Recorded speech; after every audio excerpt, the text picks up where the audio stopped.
ഇന്ന് നോമ്പിന്റെ 29-ാം ദിവസം. The man with the golden arm എന്നറിയപ്പെട്ടിരുന്ന ജെയിംസ് ഹാരിസൺ തന്റെ ജീവിതകാലത്ത് 1100-ലധികം തവണ രക്തം ദാനം ചെയ്തു. 14-ാം വയസ്സിൽ ഒരു വലിയ സർജറിക്ക് വിധേയനായ ജെയിംസിന് 13 ലിറ്റർ രക്തം ആവശ്യം വന്നു. അതിനുശേഷം തന്റെ ജീവൻ രക്ഷിച്ച രക്തം പ്രായപൂർത്തിയായതിനു ശേഷം ദാനം ചെയ്യുമെന്ന് അദ്ദേഹം തീരുമാനിച്ചു.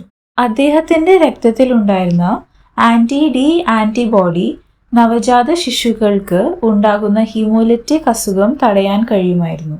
ഏകദേശം 2 മില്യൺ കുഞ്ഞുങ്ങളെ രക്ഷിക്കാനായി എന്നാണ് പറയപ്പെടുന്നത്. മരണത്തിന്റെ വക്കിൽ നിന്നും ജീവനിലേക്കുള്ള തിരിച്ചുവരവ് ജെയിംസിന്റെ ജീവിതത്തിന് വെളിച്ചമേകി. ആ അനുഭവം നൽകിയ തിരിച്ചറിവ് ജെയിംസിനെ മറ്റുള്ളവരുടെ ജീവിതത്തിന് പ്രകാശം നൽകുന്ന ഒരു വിളക്കായി മാറ്റി. അതുപോലെ ദൈവവചനം വായിക്കുമ്പോൾ അത് ഗ്രഹിക്കാൻ ദൈവം നമ്മെ സഹായിക്കട്ടെ. വചനം നമ്മുടെ പാദത്തിന് വിളക്കും പാതയ്ക്ക് പ്രകാശവും ആകട്ടെ.